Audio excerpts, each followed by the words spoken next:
Mr. Speaker, the President's Cabinet.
Mr. Speaker, the President of the United States.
Tony.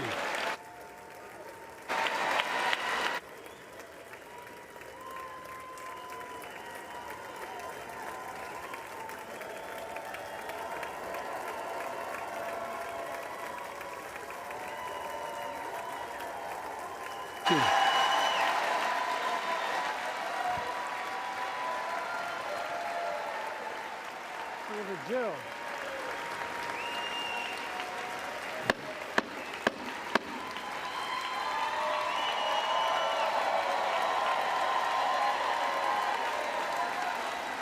Good evening.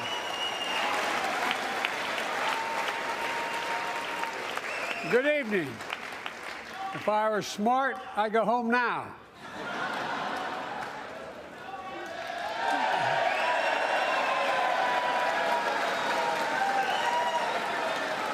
Mr. Speaker, Madam Vice President, members of Congress, my fellow Americans, in January 1941, Franklin Roosevelt came to this chamber to speak to the nation, and he said, "I address you at a moment unprecedented in the history of the Union. Hitler was on the march. War was raging in Europe. President Roosevelt's purpose was to wake up Congress and alert the American people that this was no ordinary time. Freedom and democracy were under assault in the world. Tonight, I come to this same chamber to address the nation. Now, it's we who face an unprecedented moment in the history of the Union. And yes, my purpose tonight is to wake up the Congress and alert the American people that this is no ordinary moment either. Not since President Lincoln and the Civil War have freedom and democracy been under assault at home as they are today. What makes our moment rare is that freedom and democracy are under attack both at home and overseas at the very same time.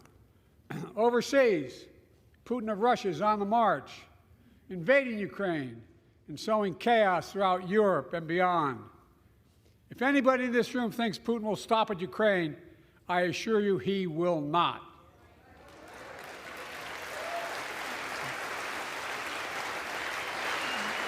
But Ukraine can stop Putin. Ukraine can stop Putin if we stand with Ukraine and provide the weapons that it needs to defend itself.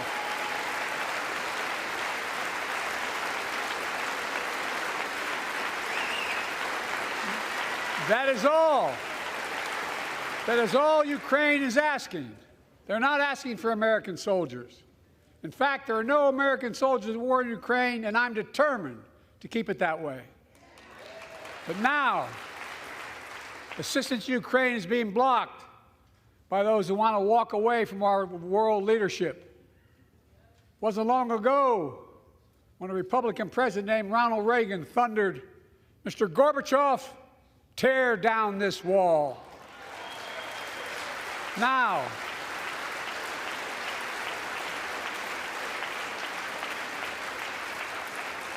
my predecessor, a former Republican president, tells Putin, quote, "Do whatever the hell you want." That's a quote. A former president actually said that, bowing down to a Russian leader. I think it's outrageous, it's dangerous, and it's unacceptable.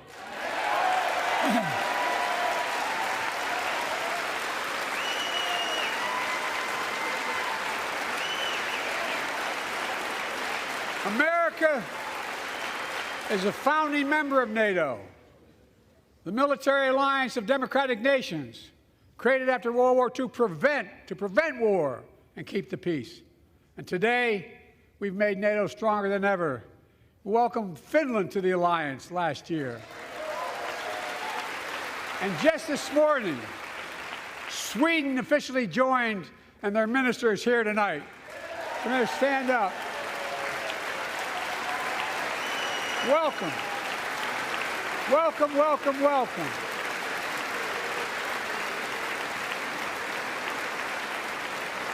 And they know how to fight. Mr. Prime Minister, welcome to NATO, the strongest military alliance the world has ever seen. I say this to Congress, we have to stand up to Putin. Send me a bipartisan national security bill. History is literally watching. History is watching. If the United States walks away, it will put Ukraine at risk.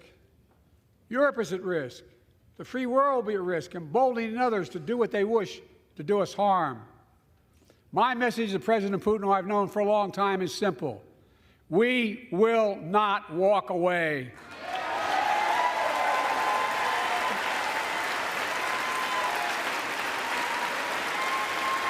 We will not bow down.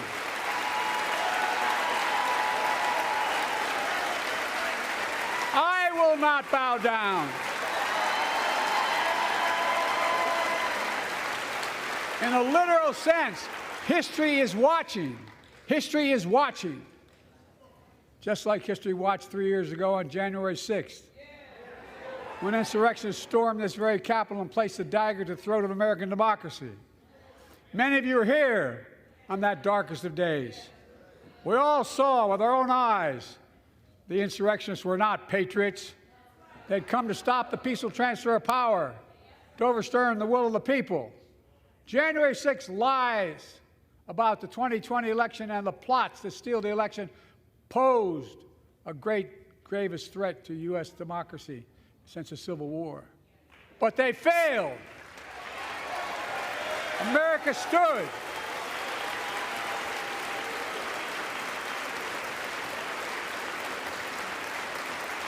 America stood strong, and democracy prevailed. We must be honest. The threat to democracy must be defended. My predecessor and some of you here seek to bury the truth about January 6th. I will not do that. This is the moment to speak the truth and to bury the lies. Here's the simple truth. You can't love your country only when you win.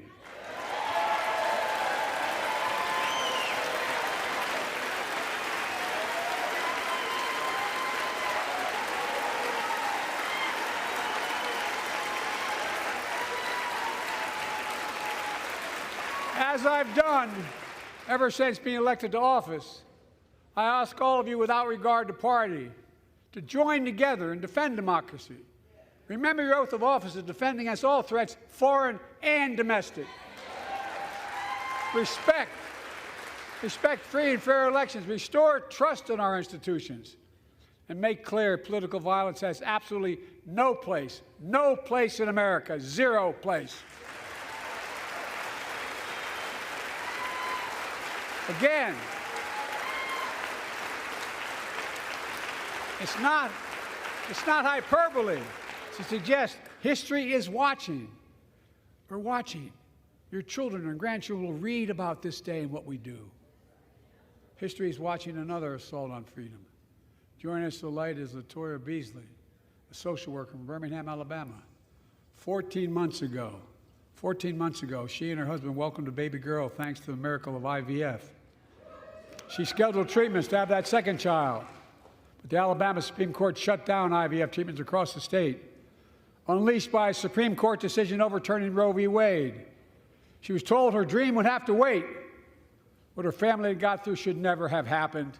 Unless Congress acts, it could happen again. So tonight, let's stand up for families like hers. To my friends across the aisle, don't keep this waiting any longer. Guarantee the right to AVF. Guarantee it nationwide.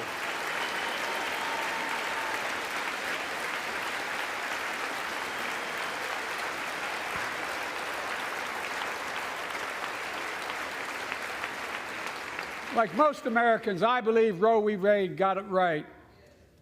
I thank Vice President Harris for being an incredible leader, defending reproductive freedom, and so much more.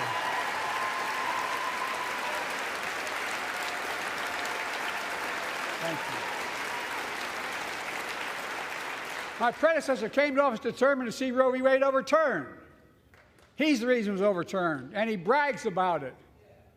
Look at the chaos that has resulted. Joining us tonight is Kate Cox, the wife and mother from Dallas. She's become pregnant again and had a fetus of a fatal condition. Her doctor told Kate that her own life and her ability to have children in the future were at risk if she didn't act. Because Texas law banned her ability to act, Kate and her husband had to leave the state to get what she needed. What her family got through should have never happened as well, but it's happening in too many others. There are state laws banning the freedom to choose, criminalizing doctors, forcing survivors of rape and incest to leave their states to get the treatment they need. Many of you in this chamber and my predecessor are promising to pass a national ban on reproductive freedom. My God, what freedom else would you take away? Look, it's a decision to overturn Roe v. Wade. The Supreme Court majority wrote the following, and with all due respect, justices, women are not without electoral power. Electoral or political power. You're about to realize just how much you were right about that.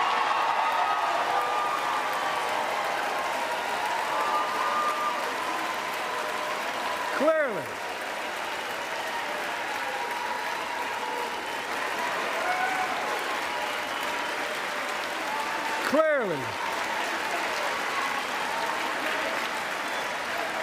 those bragging about overturning Roe v. Wade have no clue about the power of women. But they found out when reproductive freedom was on the ballot. We won in 2022 and 2020, and we'll win again in 2024.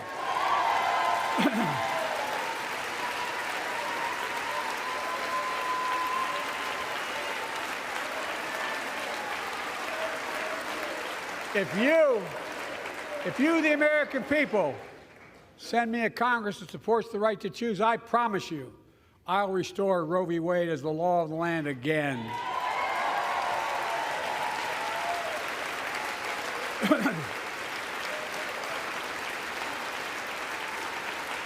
Folks, America cannot go back.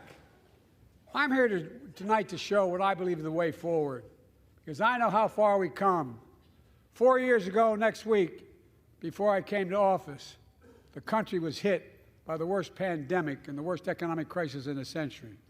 Remember the fear, record losses?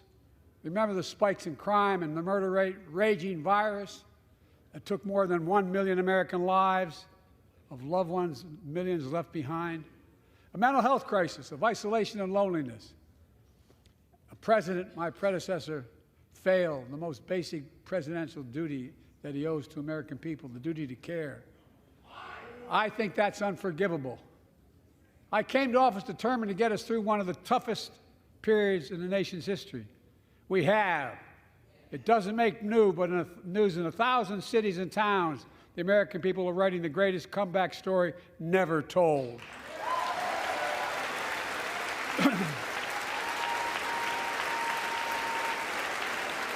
So let's tell the story here. Tell it here and now.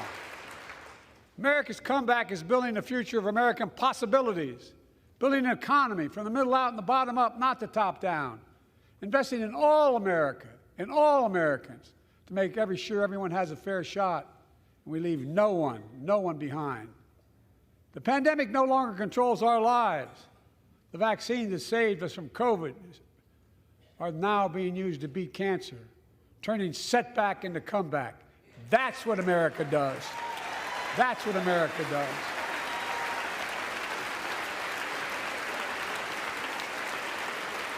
Folks, our inherited economy is on the brink. Now our economy is literally the envy of the world. 15 million new jobs in just 3 years, a record, a record. Unemployment at 50-year lows. A record 16 million Americans are starting small businesses, and each one is a literal act of hope.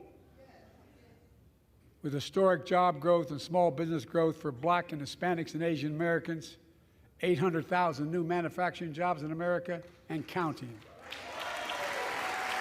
Where is it written we can't be the manufacturing capital of the world? We are, and we will. More people have health insurance today. More people have health insurance today than ever before. The racial wealth gap is as small as it's been in 20 years. Wages keep going up. Inflation keeps coming down. Inflation has dropped from 9% to 3%, the lowest in the world, and tending lower.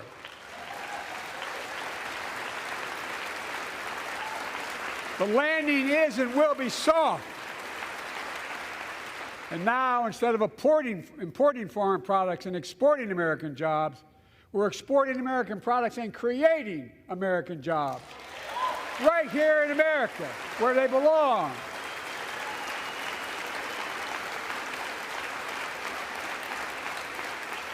And it takes time, but the American people are beginning to feel it. Consumer studies show consumer confidence is soaring. Buy America has been the law of the land since the 1930s. Past administrations, including my predecessor, including some Democrats as well in the past, failed to buy American. Not anymore. On my watch, federal projects that you fund, like helping build American roads, bridges, and highways, will be made with American products and built by American workers.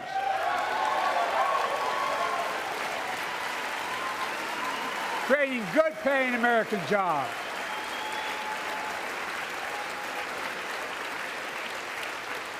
And thanks to our CHIPS and Science Act, the United States is investing more in research and development than ever before. During the pandemic, a shortage of semiconductors, chips, that drove up the price of everything from cell phones to automobiles. And by the way, we invented those chips right here in America. Well, instead of having to import them, private companies are now investing billions of dollars to build new chip factories here in America, creating tens of thousands of jobs. Many of those jobs paying $100,000 a year and don't require a college degree.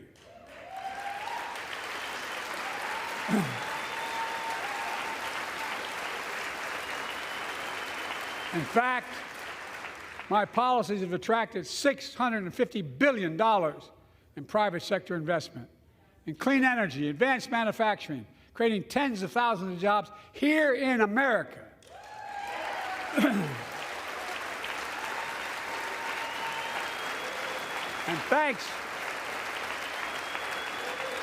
to our bipartisan infrastructure law, 46,000 new projects have been announced all across your communities. And by the way, I noticed some of you strongly voted against it, or they're cheering on that money coming in. I like it. I'm with you. I'm with you. And if any of you don't want that money in your district, just let me know. Modernizing our roads and bridges, ports and airports, public transit systems.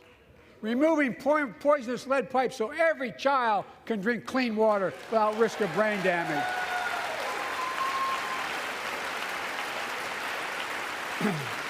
Providing affordable high-speed internet for every American, no matter where you live, urban, suburban, or rural communities, in red states and blue states. Record investments in tribal communities. Because of my investment in family farms,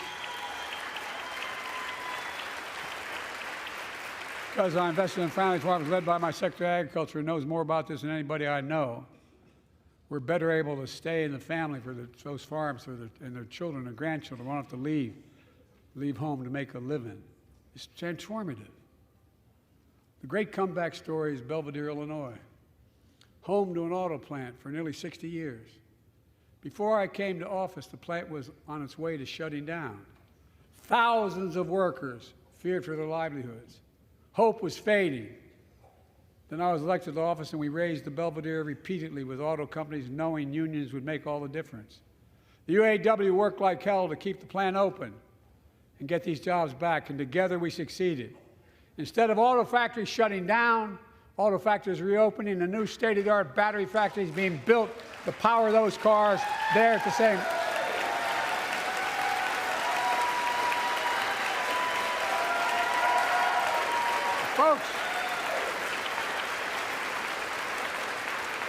The folks of Belvidere, I say, instead of your town being left behind, your community is moving forward again. Because instead of watching auto jobs of the future go overseas, 4,000 union jobs with higher wages are building the future in Belvidere right here in America.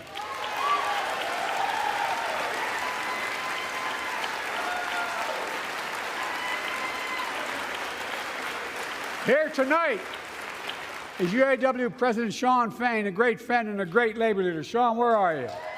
Stand up.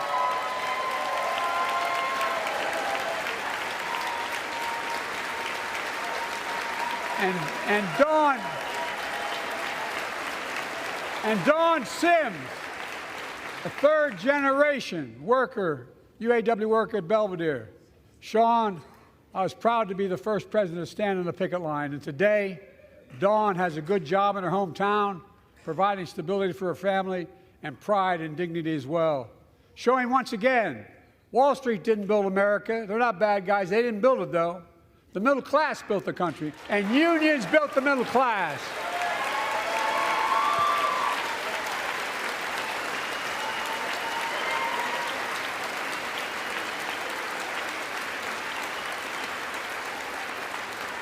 I say to the American people, when America gets knocked down, we get back up. We keep going. That's America.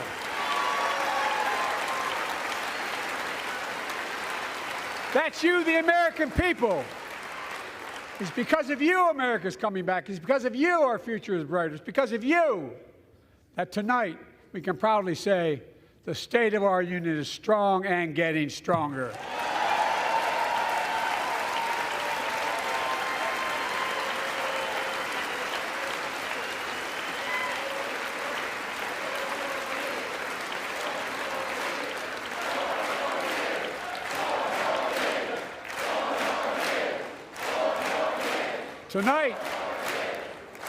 Tonight, I want to talk about the future of possibilities that we can build together. A future where the days of trickle-down economics are over and the wealthy and the biggest corporations no longer get all the tax breaks. And by the way, I understand corporations. I come from a state that has more corporations invested than every one of your states in the United States combined. And I represented it for 36 years. I'm not anti-corporation, but I grew up in a home where trickle-down economics didn't put much on my dad's kitchen table. That's why I determined to turn things around so middle class does well. When they do well, the poor go way up and the wealthy still do very well. We all do well. And there's more to do to make sure you're feeling the benefits of all we're doing. Americans pay more for prescription drugs than anywhere in the world. It's wrong, and I'm ending it.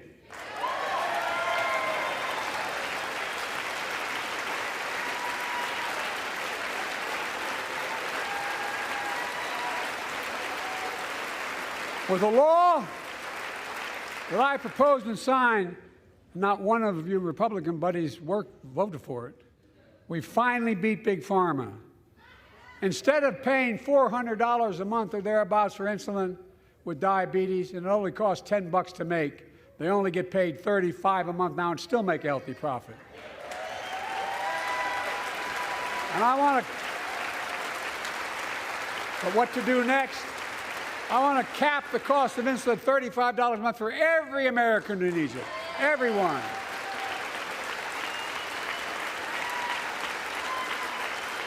For years, people have talked about it, but finally we got it done and gave Medicare the power to negotiate lower prices on prescription drugs, just like the VA is able to do for veterans. That's not just saving seniors money, it's saving taxpayers money. We cut the federal deficit by $160 billion. Because Medicare will no longer have to pay those exorbitant prices to Big Pharma. This year, Medicare is negotiating lower prices for some of the costliest drugs on the market to treat everything from heart disease to arthritis. It's now time to go further and give Medicare the power to negotiate lower prices for 500 different drugs over the next decade. They're making a lot of money, guys. And they'll still be extremely profitable.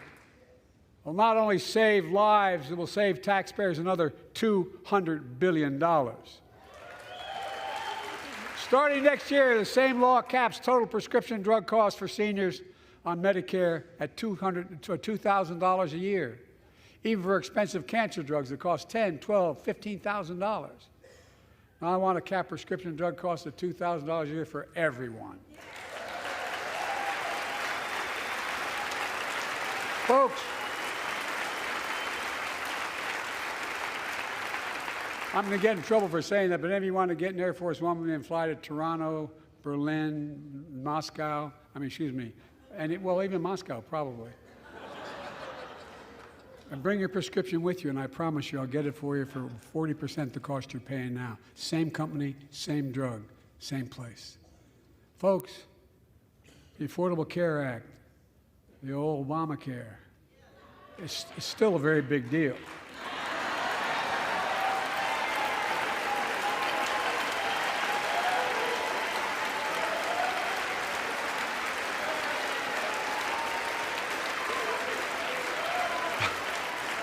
Over 100 million of you can no longer be denied health insurance because of pre-existing condition.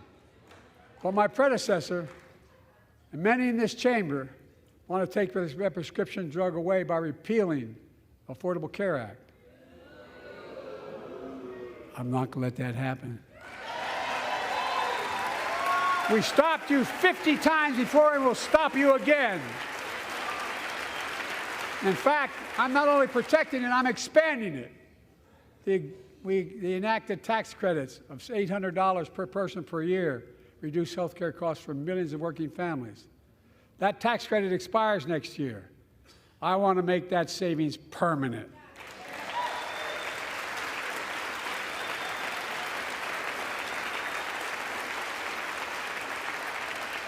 To state the obvious, women are more than half our population.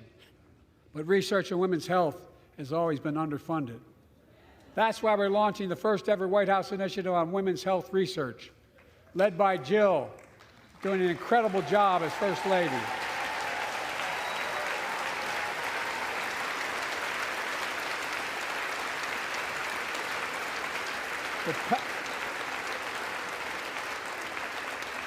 To pass my plan for $12 billion to transfer women's health research and benefit millions of lives all across America. I know the cost of housing is so important to you. If inflation keeps coming down, mortgage rates will come down as well, and the Fed acknowledges that. But I'm not waiting.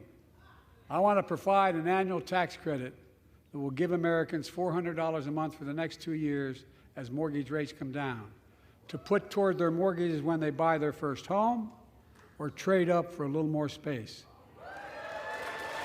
Just for 2 years.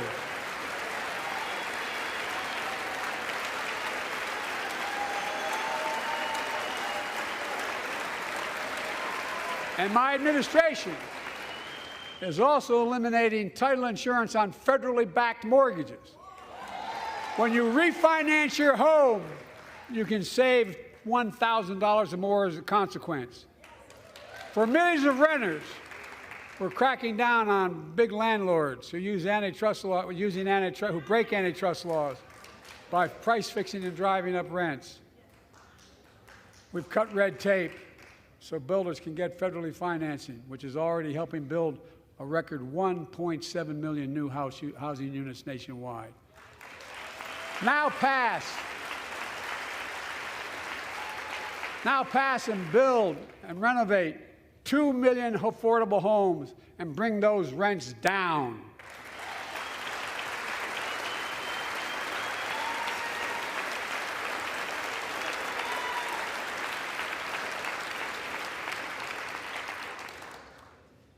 To remain the strongest economy in the world, we need to have the best education system in the world. And I suspect all of you, want to give every child, a good start by providing access to preschool for 3 and 4 years old. You know, I think I pointed out last year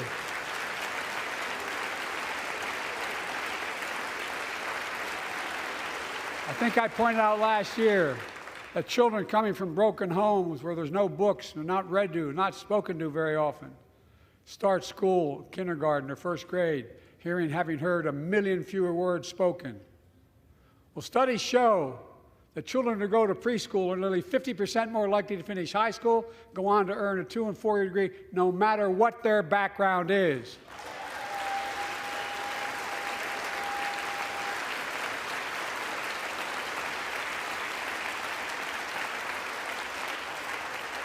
I met a year and a half ago with the leaders of the Business Roundtable.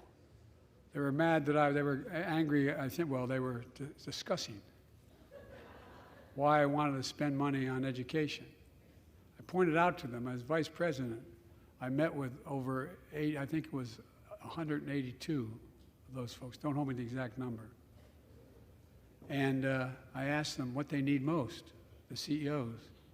And you've had the same experience on both sides of the aisle. They say a better educated workforce, right? So I looked at them, and I say, I come from Delaware. DuPont used to be the 8th largest corporation in the world. And every new enterprise they bought, they educated the workforce to that enterprise. But none of you do that anymore. Why are you angry with me providing you the opportunity for the best educated workforce in the world? And they all looked at me and said, I think you're right. I want to expand high-quality tutoring and summer learning to see that every child learns to read by 3rd grade.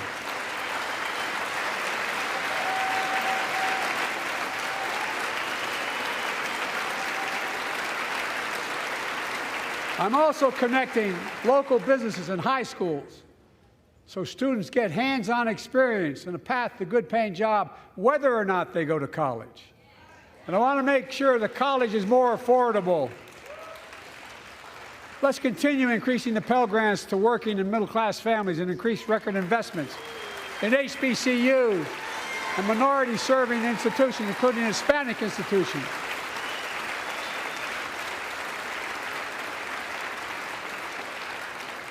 When I was told I couldn't universally just change the way in which we dealt with student loans, I fixed 2 student loan programs that already existed to reduce the burden of student debt for nearly 4 million Americans, including nurses, firefighters, and others in public service. Like Keenan Jones, a public educator from Minnesota, who's here with us tonight. Keenan, where are you? Keenan, thank you. He's educated hundreds of students so they can go to college. Now he's able to help, after debt forgiveness, get his own daughter to college.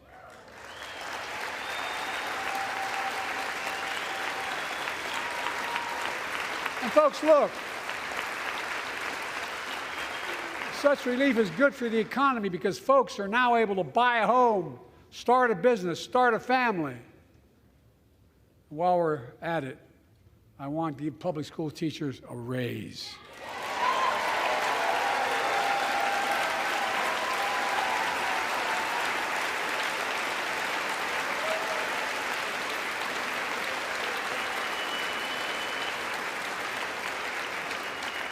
And by the way, the first couple of years, we cut the deficit.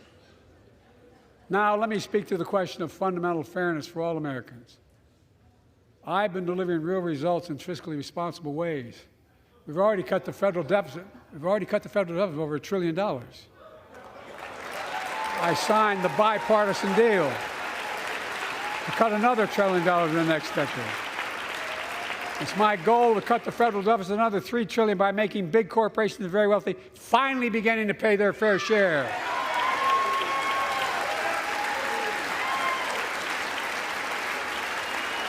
Look, I'm a capitalist. If you want to make or can make $1 million or millions of bucks, that's great. Just pay your fair share in taxes. A fair tax code is how we invest things to make this country great. Healthcare, education, defense, and so much more. But here's the deal. The last administration enacted a $2 trillion tax cut, overwhelmingly benefit the top 1%, the very wealthy and the biggest corporations, and exploded the federal deficit. They added more to the national debt than any presidential term in American history. Check the numbers. Folks at home, does anybody really think the tax code is fair? No. Do you really think the wealthy and big corporations need another $2 trillion tax break? No. I sure don't. I'm going to keep fighting like hell to make it fair. Under my plan, nobody earning less than $400,000 a year will pay an additional penny in federal taxes. Nobody, not one penny. And they haven't yet. In fact, The child tax credit I passed during the pandemic cut taxes for millions of working families and cut child poverty in half. Restore that child tax credit. No child should go hungry in this country. The way to make the tax code fair is to make big corporations and the very wealthy begin to pay their fair share. Remember in 2020, 55 of the biggest companies in America made $40 billion and paid zero in federal income tax. Zero. Not anymore. Thanks to the law I wrote and we signed, big companies have to pay a minimum of 15%. But that's still less than working people pay in federal taxes. It's time to raise corporate minimum tax to at least 21%.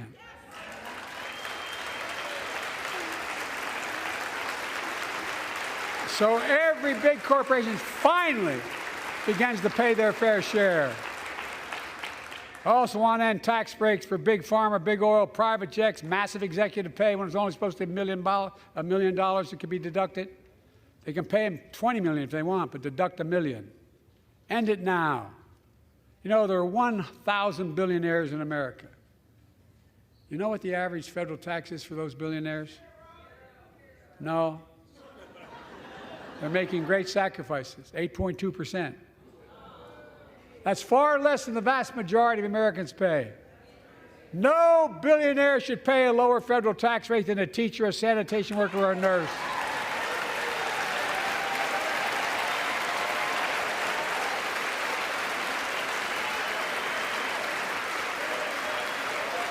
I propose a minimum tax for billionaires of 25%, just 25%. You know what that would raise? That would raise $500 billion over the next 10 years. And imagine what that could do for America. Imagine a future with affordable child care. Millions of families can get they need to go to work to help grow the economy. Imagine a future with paid leave, because no one should have to choose between working and taking care of their sick family member. Imagine the future of home care and elder care, and people living with disabilities so they can stay in their homes and family caregivers can finally get the pay they deserve. Tonight, let's all agree once again to stand up for seniors. Many of my friends on the other side of the aisle want to put Social Security on the chopping block. If anyone here tries to cut Social Security or Medicare or raise the retirement age, I will stop you.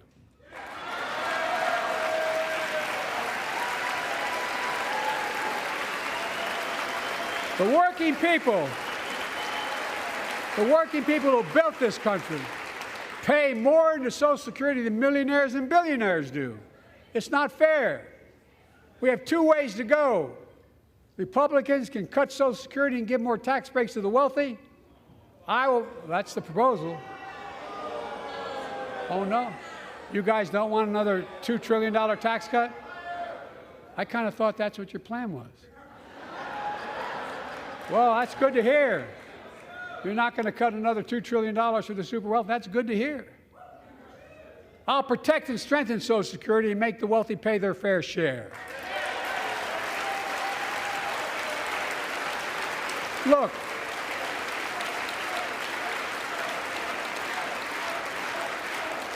too many corporations raise prices to pad their profits, charging more and more for less and less. That's why we're cracking down on corporations that engage in price gouging and deceptive pricing, from food to health care to housing. In fact, the snack companies think you won't notice if they change the size of the bag and put a hell of a lot fewer, same size bag, put fewer chips in it. No, I'm not joking. It's called shrinkflation. Pass Bobby Casey's bill and stop this. I really mean it.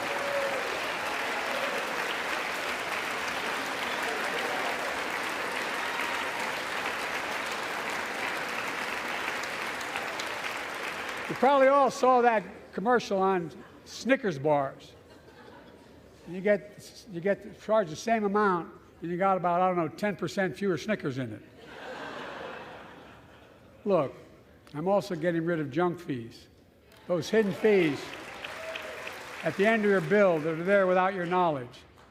My administration announced we're cutting credit card late fees from $32 to $8.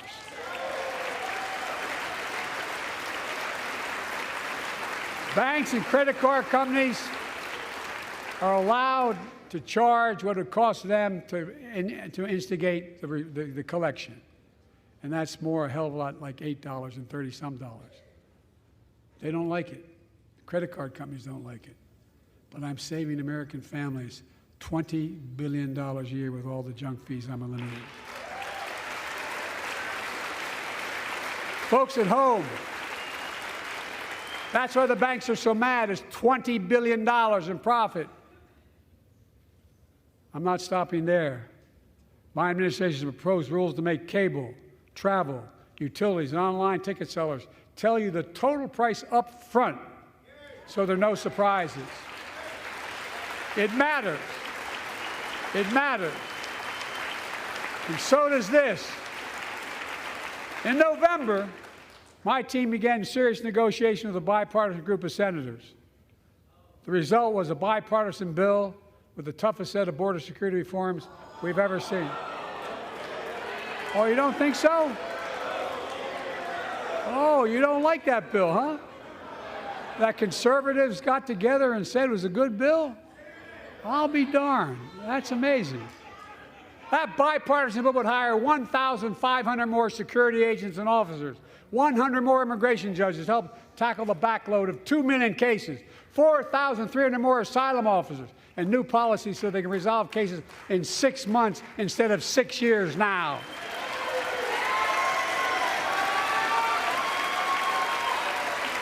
What are you against? 100 more high-tech drug detection machines to significantly increase the ability to screen and stop vehicles smuggling fentanyl into America. That's killing thousands of children. This bill would save lives and bring order to the border. It will also give me and any new president new emergency authority to temporarily shut down the border when the number of migrants at the border is overwhelming. The Border Patrol Union has endorsed this bill. The Federal Chamber of Commerce is, yeah. You're saying low. Look at the facts. I know you know how to read.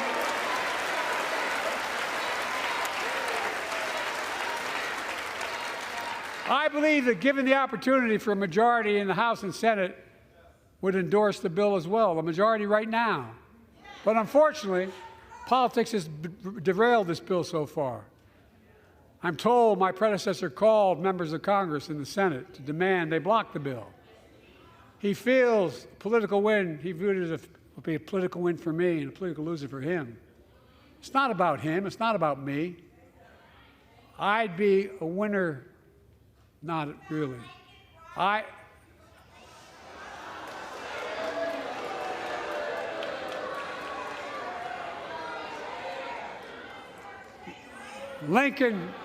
Lincoln Riley, an innocent young woman who was killed by an illegal. That's right. But how many of the thousands of people being killed by illegals? To her parents, I say, my heart goes out to you, having lost children myself. I understand. But look, if we change the dynamic at the border, people pay these smugglers $8,000 to get across the border because they know if they get by and let into the country, it's 6 to 8 years before they have a hearing. And it's worth taking the chance of the $8,000. But if it's only 6 weeks, the idea is it's highly unlikely that people will pay that money and come all that way knowing that they'll be able to be kicked out quickly. Folks, I would respectfully suggest my Republican friends owe it to the American people, get this bill done. We need to act now.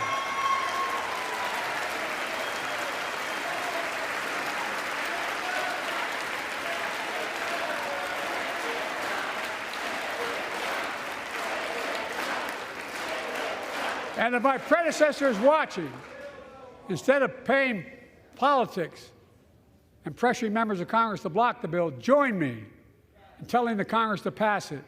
We can do it together, but that's what here's what he will not do. I will not demonize immigrants saying they are poison in the blood of our country. I will not separate families. I will not ban people because of their faith. Unlike my predecessor on my first day in office, I introduced a comprehensive bill to fix our immigration system. Take a look at it. It has all these and more. Secure the border. Provide a pathway to citizenship for dreamers, and so much more. But unlike my predecessor, I know who we are as Americans. We're the only nation in the world with a heart and soul that draws from old and new. Home to Native Americans whose ancestors have been here for thousands of years. Home to people of from every place on earth. They came freely. Some came in chains. Some came when famine struck, like my ancestral family in Ireland. Some to flee persecution, to chase dreams that are impossible anywhere but here in America. That's America. And we all come from somewhere, but we're all Americans.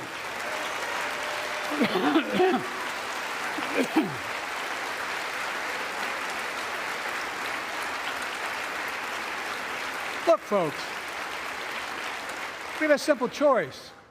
We can fight about fixing the border, or we can fix it. I'm ready to fix it. Send me the border bill now.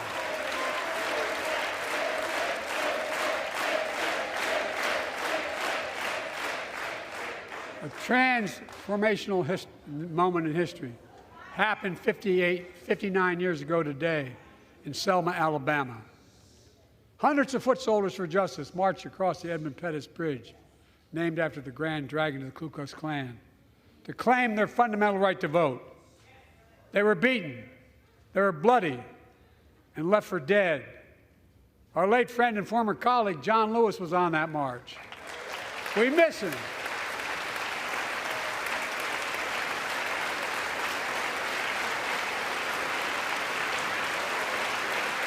But joining us tonight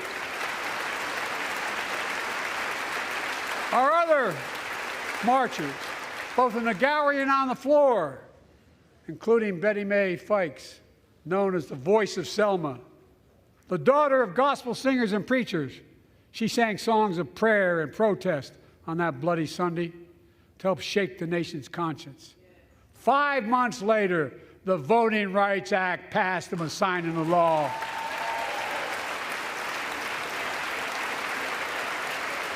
Thank you. Thank you, thank you, thank you.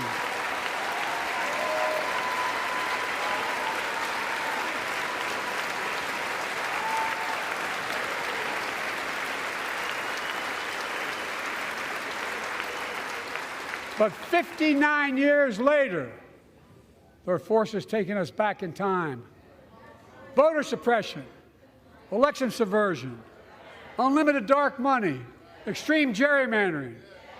John Lewis was a great friend to many of us here, but if you truly want to honor him and all the heroes who marched with him, then it's time to do more than talk. Pass the Freedom to Vote Act, the John Lewis Voting Rights Act.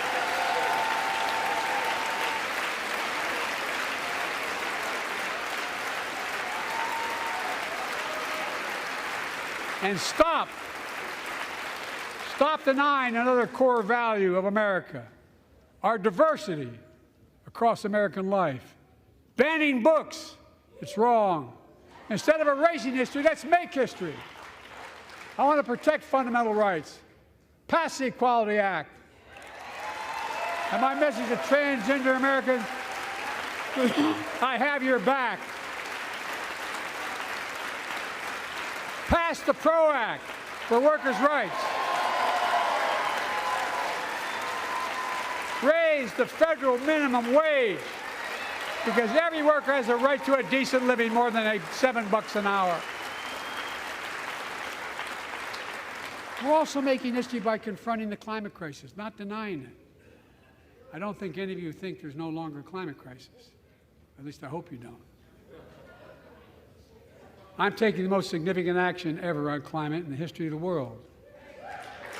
I'm cutting our carbon emissions in half by 2030, creating tens of thousands of clean energy jobs, like the IBEW work is building and installing 500,000 electric vehicle charging stations. Conserving 30% of America's lands and waters by 2030. And taking action on environmental justice, fence-line communities smothered by the legacy of pollution. And patterned after the Peace Corps and AmeriCorps, I launched the Climate Corps to put 20,000 young people to work in the forefront of our clean energy future. I'll triple that number in a decade.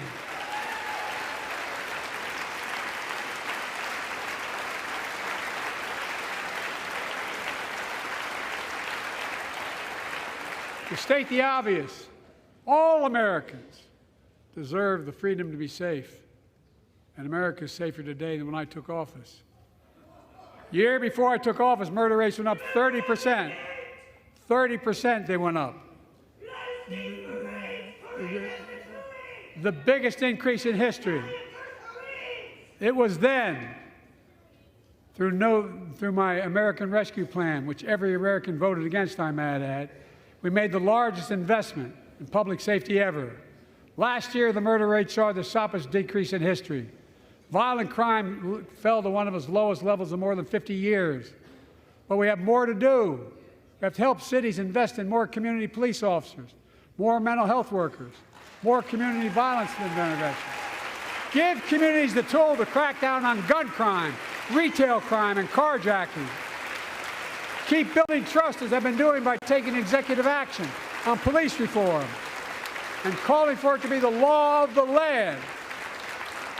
Directing my cabinet to review the federal classification of marijuana and expunging thousands of convictions for the mere possession, because no one should be jailed for simply using or have it on their record. Take on crimes of domestic violence. I'm ramping up the federal enforcement of the Violence Against Women Act that I proudly wrote when I was a senator, so we can finally end the scourge against women in America.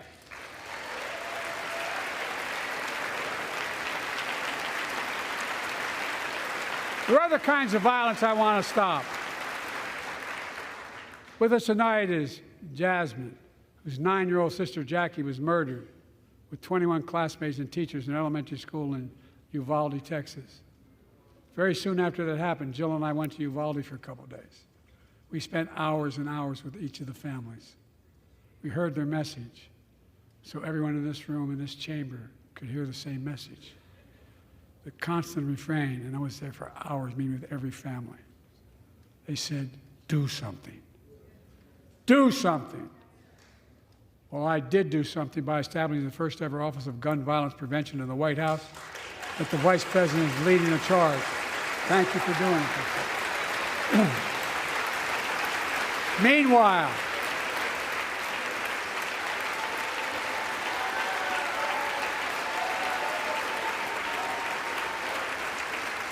Meanwhile, my predecessor told the NRA he's proud he did nothing on guns when he was president. Oh. After another shooting in Iowa recently, he said, when asked what to do about it, he said, just get over it. There's his quote, just get over it. I say, stop it. Stop it, stop it, stop it.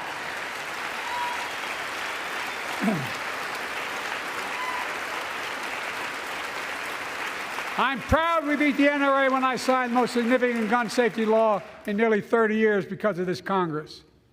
We now must beat the NRA again. I'm demanding a ban on assault weapons and high-capacity magazines. Pass universal background checks. None of this. I taught the Second Amendment for 12 years. None of this violates the Second Amendment or vilifies responsible gun owners. You know, as we manage challenges at home, we're also managing crises abroad, including in the Middle East. I know the last 5 months have been gut-wrenching for so many people, for the Israeli people, for the Palestinian people, and so many here in America. This crisis began on October 7th with a massacre by a terrorist group called Hamas, as you all know. 1,200 innocent people, women and girls, men and boys, slaughtered after enduring sexual violence. The deadliest day for the Jewish people since the Holocaust, and 250 hostages taken. Here in this chamber tonight are families whose loved ones are still being held by Hamas. I pledge to all the families that we will not rest until we bring every one of your loved ones home.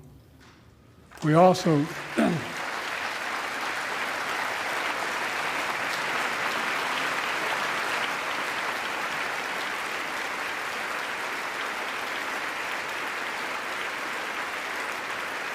we will also work around the clock to bring home Evan and Paul, Americans being unjustly detained by the Russians and others around the world.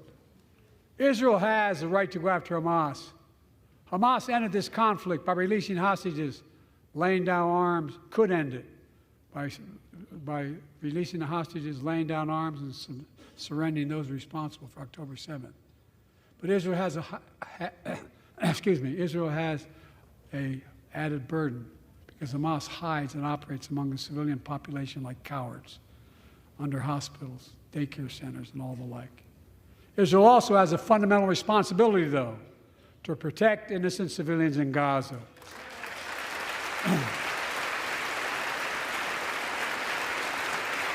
This war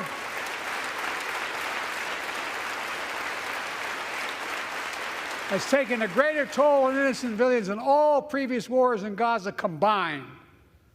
More than 30,000 Palestinians have been killed, most of whom are not Hamas. Thousands and thousands of innocents, women and children, girls and boys, also orphaned. Nearly 2 million more Palestinians under bombardment or displacement. Homes destroyed, neighborhoods in rubble, cities in ruin, families without food, water, medicine. It's heartbreaking. I've been working nonstop to establish an immediate ceasefire that would last for 6 weeks to get all the prisoners released, all the hostages released, to get the hostages home and ease the intolerable and humanitarian crisis and build toward an enduring, something more enduring. The United States has been leading international efforts to get more humanitarian assistance to Gaza. Tonight, I'm directing the U.S. military to lead an emergency mission to establish a temporary pier in the Mediterranean on the coast of Gaza that can receive large shipments carrying food, water, medicine, and temporary shelters. No U.S. boots will be on the ground. A temporary pier will enable a massive increase in the amount of humanitarian assistance getting into Gaza every day.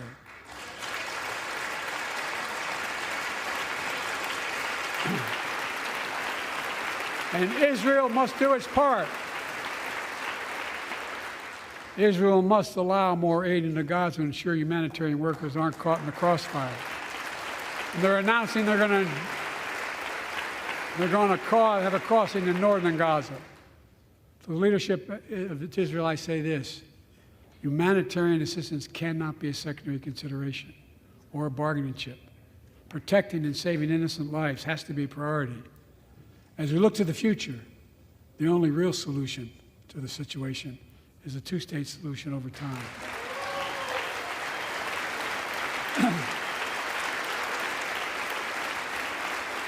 And I say this as a lifelong supporter of Israel. My entire career, no one has a stronger record with Israel than I do. I challenge any of you here. I'm the only American president of Israel in wartime. But there is no other path that guarantees Israel's security and democracy. There is no other path that guarantees Palestinians can live in peace with peace and dignity. And there's no other path that guarantees peace between Israel and all of its neighbors, including Saudi Arabia, with whom I'm talking. Creating stability in the Middle East also means containing the threat posed by Iran. That's why I built a coalition of more than a dozen countries to defend international shipping and freedom of navigation in the Red Sea. I've ordered strikes to degrade the Houthi capability and defend U.S. forces in the region. As Commander-in-Chief, I will not hesitate to direct further measures to protect our people and our military personnel.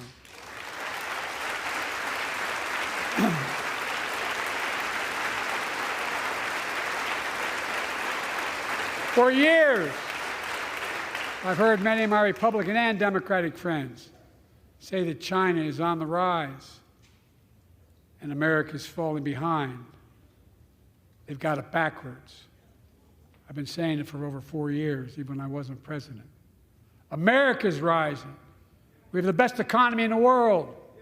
And since I've come to office, our GDP is up, our trade deficit with China is down to the lowest point in over a decade.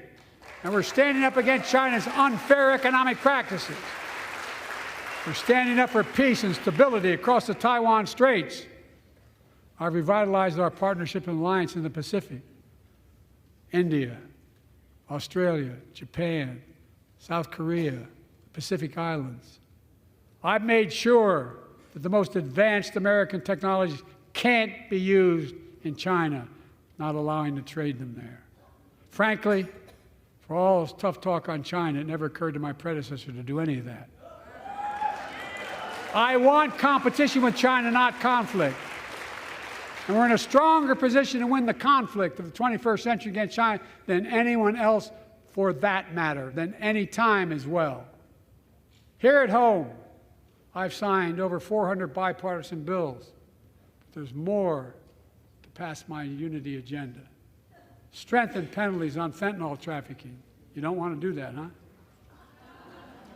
Pass bipartisan privacy legislation to protect our children online. Harness the promise of AI to protect us from peril. Ban AI voice impersonations and more. And keep our truly sacred obligation to train and equip those we send into harm's way and care for them and their families when they come home and when they don't.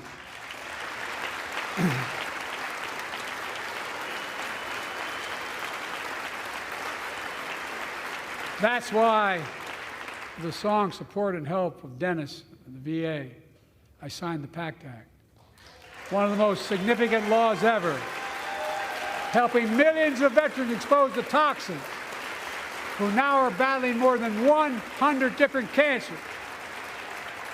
Many of them don't come home, but we owe them and their families support. We owe it to ourselves to keep supporting our new health research agency called ARPA-H, and remind us that we can do big things, like end cancer as we know it, and we will.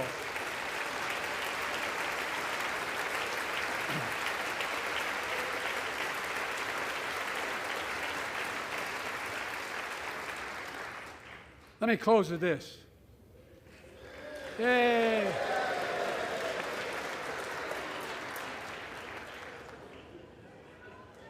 I know you don't want to hear any more, Lindsay, but I got to say a few more things. I know it may not look like it, but I've been around a while. When you get to be my age, certain things become clearer than ever. I know the American story. Again and again, I've seen the contest between competing forces in the battle for the soul of our nation, between those who want to pull America back to the past and those who want to move America into the future. My lifetime has taught me to embrace freedom and democracy, a future based on core values that have defined America: honesty, decency, dignity, equality, to respect everyone, to give everyone a fair shot, to give hate no safe harbor. Now, other people my age see it differently. The American story of resentment, revenge, and retribution, that's not me. I was born amid World War II, when America stood for the freedom of the world. I grew up in Scranton, Pennsylvania, and Claymont, Delaware, among working-class people who built this country.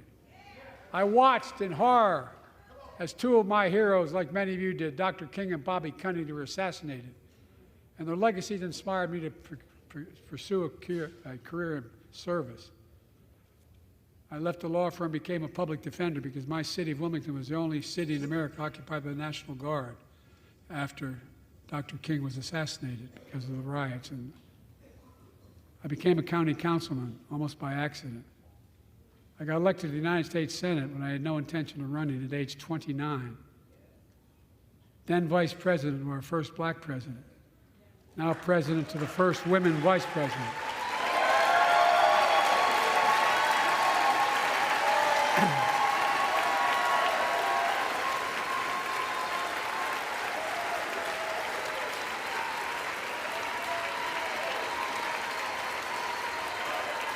In my career, I've been told I was too young. By the way, they didn't let me on the Senate elevators for votes sometimes. Not a joke. And I've been told I'm too old. Whether young or old, I've always known what endures. I've known our North Star. The very idea of America is that we're all created equal and deserve to be treated equally throughout our lives. We've never fully lived up to that idea, but we've never walked away from it either. And I won't walk away from it now. I'm optimistic. I really am. I'm optimistic, Nancy.